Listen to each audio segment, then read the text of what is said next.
Tipa tipa, nous continuons, nous pour avancer. Traverse montagne, persécution, marécage, douleur et souffrance.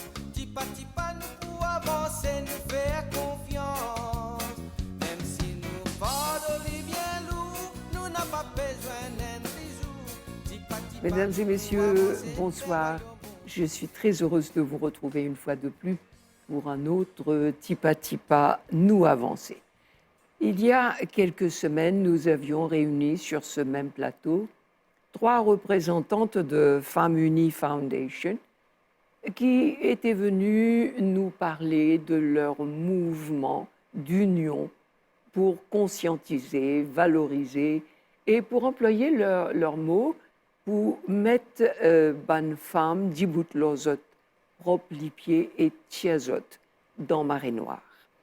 Aujourd'hui, vous avez vu 3 mots qui servent de titre à ce programme, s'informer, prier et agir. 3 mots qui englobent la plus grande, on pourrait dire, initiative écuménique qui prit naissance en 1887, qui regroupe des femmes de plus de 170 pays. S'informer, prier, agir, les femmes nous démontrent que agir et prier sont indissociables et que ce sont 2 mots très importants pour la solidité d'un pays, la solidarité d'un pays. Nous sommes heureux donc d'accueillir aujourd'hui sur notre plateau 3 représentantes du mouvement de JMP, c'est comme ça que le mouvement s'appelle, Journée mondiale de prière. Nous avons Sybille Martial. Sybille, vous êtes de l'église presbytérienne. Shirley Thomas. Shirley, vous êtes de l'église anglicane. Oui. Et nous avons Marielle Requin. Marielle, vous êtes de l'église catholique. Bonsoir. Alors, donc, bonsoir à toutes les 3. Nous allons tout de suite entrer dans le vif du sujet et vous demander, Sybille, quels sont les objectifs de ce mouvement? Comment a-t-il pris naissance? Bon, je vais commencer par dire que suite à la guerre civile et que Madame Mary Janes, qui était une femme, que son mari était pasteur, elle était femme du pasteur, et elle a vu la souffrance des femmes et des enfants. Donc, elle a commencé à les inviter à venir, de s'unir, de se mettre ensemble pour prier. Et c'est là qu'a commencé, comme vous avez dit au début, en 1887, cette journée, qu'elle les a rassemblées, les femmes, ensemble pour venir prier et s'encourager, s'entraider, et aussi de leur faire découvrir leur talent et de partager leurs craintes, comme si elles n'allaient pas se sentir isolées et perdues. Donc, c'était ça son objectif, c'était plus pour rassembler ces femmes, pour les faire avancer, pour aller de l'avant, pour ne pas s'apitoyer sur ce qui s'est passé, surtout avec les enfants. Alors, donc, comment est-ce que vous mettez donc en exergue? Vous dites que c'était pour rassembler ces femmes, pour les tirer de leur solitude, mais alors là, il s'agit d'informer, de prier et d'agir. Donc, quand vous dites ça, je vais parler plus de ce qu'on fait ici, le comité ici à Maurice. Donc, toujours, je vais commencer à vous dire comment c'est venu ici à l'île Maurice. Donc, c'est en 1977 que ça a commencé. Mais en 1975, par l'intermédiaire de l'école mélangère, qui était Mademoiselle de la Giraudet, elle avait envoyé Madame France Ventor à une rencontre, à un congrès des femmes. Donc là, Madame Leventor a pu assister à une de ces célébrations des femmes. Et quand elle est retournée, elle a vu que c'était intéressant, c'était super. Donc, elle est venue à Maurice avec cette idée de partager ça, de faire connaître ce mouvement qui était déjà, qui avait déjà commencé. Oui, oui. Donc, l'idée a été très bien appréciée ici et ça a commencé comme ça. Au début, c'était au Centre Miséréo. Et puis, pourquoi garder? Il faut ouvrir aux autres pour que les autres puissent savoir. Donc, c'est ouvert dans l'œcuménisme. Et l'église, ça se faisait à l'église de Montmartre, à Rosil, et puis aussi à l'église Saint-Thomas, à Beaubassin, et l'église presbytérienne de Saint-Jean et de Rosil. Et ça a continué, et donc les rencontres, c'est pour encadrer les femmes.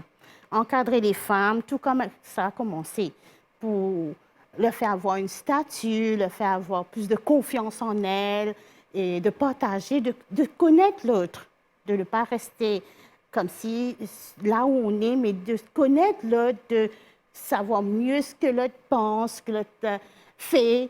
Et voilà, c'est ça l'objectif, c'est ce rassemblement. On a un pays qui nous envoie son histoire chaque année.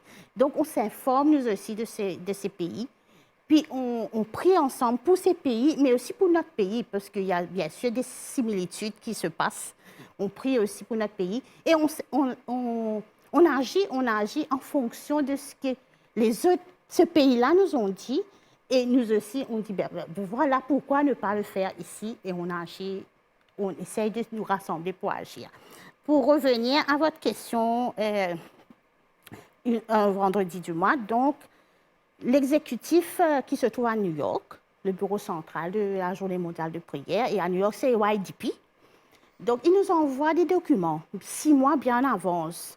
Il nous envoie des documents avec les pays qui vont préparer la liturgie. Et les pays qui sont choisis, c'est chaque 5 ans, il y a une assemblée internationale. Et dans cette assemblée-là, il y a des groupes de travail qui vont choisir les pays qui vont préparer les titres et l'année. Donc, c'est déjà planifié pour 5 ans. Comme pour cette année-ci, là, on vient de faire ça en juin dernier. On a préparé déjà pour les 5 ans à venir. Ils nous envoient la liturgie pour les adultes, mais aussi pour les enfants. Et aussi pour les enfants avec des activités. Il y a aussi en français et en anglais. Et nous, ici, dans le comité, parfois, on traduit en créole parce qu'il y a certains lieux où on demande s'ils peuvent avoir ça aussi en créole. Et ici, nous, on se rencontre tous les mois, tous les derniers vendredis du mois, pour ensemble travailler et préparer la célébration qui va se faire en premier vendredi de mars. Oui, de mars, oui. Mais à l'île Maurice, on ne fait pas que le premier vendredi. On l'étend sur tout le mois de mars. Parce qu'il y a des écoles, il y a des cliniques, des centres maisons de retraite, il y a des individus qui les font chez eux, il y a les églises. Donc, ça s'étale sur tout le mois de mars. Et pendant cette célébration, il y a une collecte qui se passe. Et là, l'argent récolté, on envoie une partie à New York, au bureau, vu qu'ils nous envoient des documents. Donc, il faut avoir des dépenses postales, etc. Donc, une partie de la récolte va là-bas. Et l'autre partie, on distribue avec les groupes des ONG qui ont besoin, qui s'occupent des personnes nécessiteuses. Disons, pour vous donner l'exemple, les abris de nuit, Centre Georges Charles. Donc, c'est un peu comme ça. Vous faites aussi un travail de solidarité. Voilà. Oui, un travail social. Oui. Alors, je devais vous demander, est-ce que Maurice avait déjà choisi dans le passé un thème sur lequel les femmes du monde entier ont prié? Pas encore, mais on nous avait proposé cette année-ci dans l'Assemblée internationale, mais ce sera pour bientôt. On espère bien y participer un jour. Alors, vous êtes toutes les trois un bel exemple d'écuménisme. D'ailleurs, votre mouvement est décrit comme étant à la base un écuménisme vécu par des femmes du monde entier, de confessions, de cultures différentes, et dont vous parlez aussi d'aider, d'agir, et surtout les femmes qui sont dans les pays les plus défavorisés. Et donc peut-être nous pourrions voir avec vous, Shirley Thomas, ce côté, comment vous êtes dans l'action pour aider les femmes. Le terme écuménique, c'est les chrétiens, l'unité des chrétiens, qui est basée sur la parole de Dieu dans la Bible. C'est la parole vivante. en Jean 17, 21, qui dit que nous soyons tous un, afin que le monde reconnaisse que tu m'as envoyé. Et il y a 59 versets dans le Nouveau Testament où il nous demande de nous soutenir les uns les autres. Et c'est là où c'est ça, être chrétien, et c'est un devoir que nous avons besoin de faire. Il y a aussi le commandement que Dieu nous dit lui-même d'aimer Dieu, que Jésus nous dit lui-même d'aimer Dieu et d'aimer notre prochain comme lui nous a aimés. Et il est notre modèle. Et nous devons faire comme lui et peut-être même autant que lui. Et les femmes se rassemblent autour du monde. GMP, c'est autour du monde. Mais à Maurice, nous nous rassemblons chacune dans nos dénominations. Nous avons des groupements de femmes. Et pour l'Église anglicane, c'est l'Union des mères. L'Église presbytérienne, c'est le département de femmes et de familles. Et l'Église catholique, il y a le regard de Jésus sur la femme mauricienne, dont j'ai fait partie. J'étais avec ces dames. Et il y a aussi la case Béthanie. Et pendant ces réunions, nous louons Dieu, nous adorons Dieu, nous lisons un texte de la Bible et nous discutons là-dessus, nous disons notre opinion. Et aussi, on prie les unes pour les autres. Et pour nous, c'est ce moment béni qui fait que nous encourageons les unes et les autres nous encourageons les unes pour les autres et on avance, on agit, on met en pratique ce que nous avons entendu. Mais surtout, nous nous engageons à servir les unes et les autres, les uns et les autres. Alors, donc, par la journée de prière, on dit que la prière est force de changement. Comment est-ce que vous direz que... D'abord, quelle est votre définition de la prière? La prière, c'est un moment de communion avec Dieu. C'est un moment où on lui parle avec foi, avec confiance. Et on lui parle plus qu'à un ami, parce que c'est notre Père.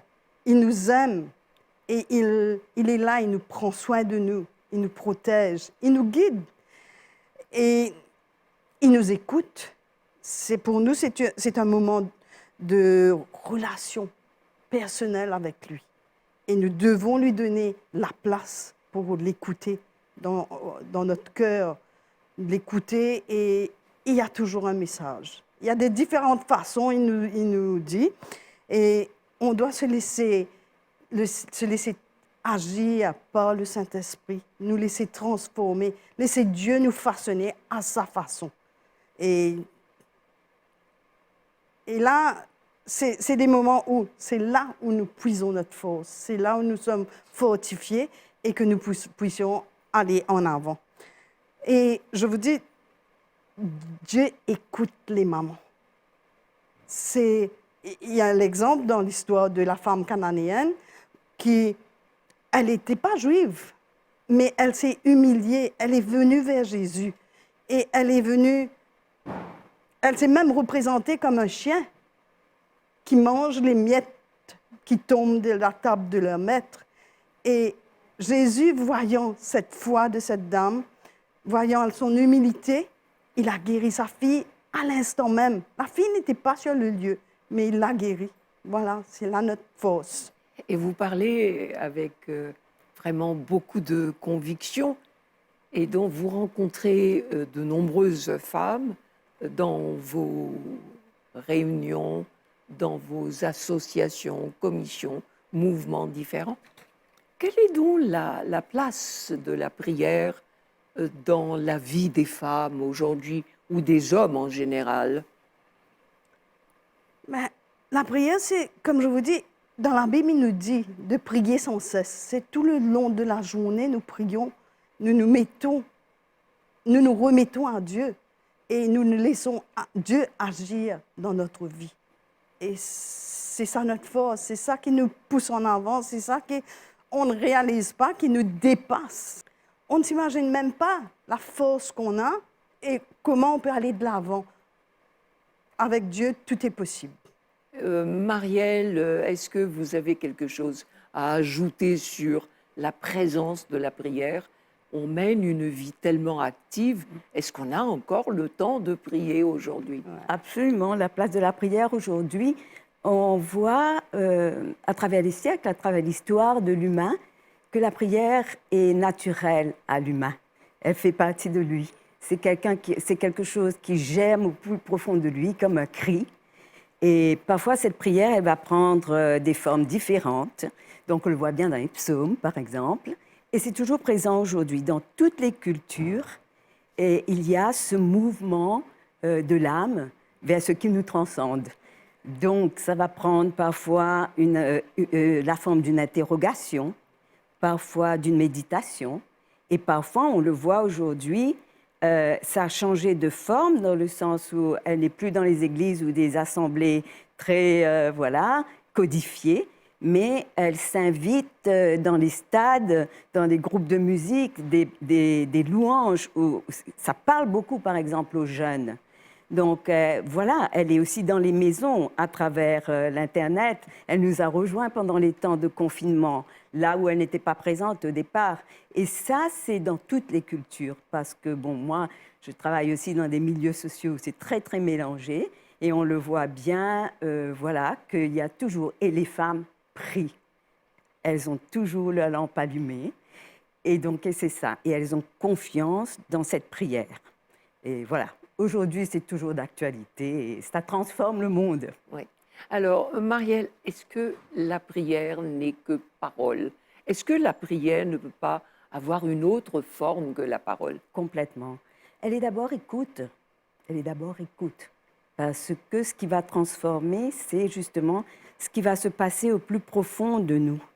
Donc, et cette prière qui va peut-être commencer par la parole, parce que c'est dans des moments parfois difficiles que ça commence, on crie, et puis on aura une réponse. Et là, cette réponse nous interroge, et elle va aller toucher quelque chose au plus profond de nous, et un dialogue s'installe. Et cette prière, après, elle va devenir louange, elle va devenir émerveillement, et elle va devenir service, elle va devenir action, elle va devenir quelque chose d'extrêmement dynamique. Alors donc, je vais citer des paroles du pape concernant justement les femmes. C'était lors de l'ouverture de la conférence de Caritas et le pape publiait ces mots. Les femmes doivent également se voir confier des rôles et des responsabilités plus importants. Combien de morts seraient évitées si les femmes étaient au centre des décisions? Travaillons afin qu'elles soient plus respectées, reconnues et impliquées. Donc, il s'agit là de l'action. Comment vous recevez ces paroles du pape? C'est un appel. Donc, c'est quelque chose qui me touche profondément. Et lorsqu'il dit combien de morts seraient évitées, le pape a bien compris que les femmes sont des garantes de vie. Elles sont faites pour ça, elles vont protéger la vie. Donc, leur tendance naturelle sera de toujours rassembler, de trouver des chemins de paix. Et l'appel du pape, c'est de se voir confier. Ce n'est pas quelque chose que les femmes vont aller arracher, parce que les femmes ont compris qu'il s'agit d'abord d'humains. Et leur forme de révolution, elle est silencieuse. Donc, ce que nous faisons là, c'est déjà une révolution, de transcender nos différences. Donc, de bien comprendre que c'est l'amour, cet idéal d'amour qui est au cœur de chaque être humain. Donc, c'est ça qui nous rassemble. Et on rêve d'un monde qui est solidaire, d'un monde qui est joyeux, d'un monde qui est en paix. Et ça se fait tout doucement, parce qu'elle est centrée sur le Christ. Et le Christ, c'est la bonne nouvelle pour tout le monde. Ce n'est pas une question de religion. Donc, à partir de là, lorsqu'on partage au cours des Journées mondiales de prière les expériences des femmes dans leur vécu, leur souffrance, et comment le courage, la force, la créativité qui leur sont données à travers l'Esprit Saint, donc les met debout et les met en marche, c'est extraordinaire. Et ça polarise et on se met ensemble. Et les hommes viennent. Oui. Et alors, justement, il y aura dans 15 jours, dans 2 semaines exactement, un événement qui sera la commémoration de la naissance du Christ, la Noël, qui rassemble, justement, le but est de rassembler tous les hommes. Nous allons terminer notre programme sur des vœux, hein, c'est de tradition. Quels seraient donc vos vœux à chacune d'entre vous pour ce Noël 2022? À commencer par vous, Shirley. Et, Sibylle. moi, mes vœux seraient que nous puissions vivre l'amour du Christ et dans toute notre diversité. Et surtout, d'avoir de la charité, de la bienveillance, de la patience et de la douceur, de la bonté, chacun, l'un envers les autres. Et aussi de pouvoir avoir la paix d'esprit pour vivre cette joie du Christ, la joie que Christ, l'amour du Christ, ce qu'il nous donne gratuitement. Il nous donne gratuitement, utilisons-le et donnons-le gratuitement. C'est ça mon vœu. Oui. Le vôtre? Jésus est né pour tout le monde, et sans exception. Sa vie a été amour avec un grand A. Et il a même donné sa vie pour nous. Mais malgré nos différences, malgré nos cultures différentes, que nous puissions vivre tangiblement l'unité au sein du corps du Christ. Que nous fassions ensemble sa volonté. Car c'est ça, la joie du Seigneur est notre force. Nous devons être comme de bons soldats, marcher en avant, tipa, en avant vers Jésus. Voilà. Et Marielle, pour terminer. Et moi, pour moi, c'est ce Dieu qui a été annoncé, qui est là et qui vient tout le temps dans nos vies, qui frappe à la porte de notre cœur. Emmanuel, Dieu avec nous. Il est très proche de nous. Alors mon vœu, moi, c'est que chaque être humain entrebâille un petit peu la porte de son cœur. Et Jésus, Dieu, ne demande que ça, de s'engouffrer dedans et de nous faire le cadeau de sa joie et de sa paix. Et qui va nous faire aller les uns vers les autres, voilà, pour continuer à prendre soin de cette planète qu'il nous a confiée à l'humain, à tous les humains de la Terre. Merci beaucoup. Mesdames, Et tout ça, c'est pour le bien de la société. Oui. Mesdames, c'est à moi de vous remercier. Votre présence sur ce plateau ce soir a été un réel cadeau pour nous. Vous parlez avec tant de joie, de conviction, qu'on ne peut s'empêcher d'être d'accord avec nous qu'il nous faut nous informer, prier et agir. Voilà, merci de votre attention. Nous espérons que ces paroles que vous avez entendues, ces vœux vont s'accomplir. C'est ce qu'on souhaite à chacun de vous afin que, tipa, ensemble, nous puissions avancer. Au revoir et à la semaine prochaine.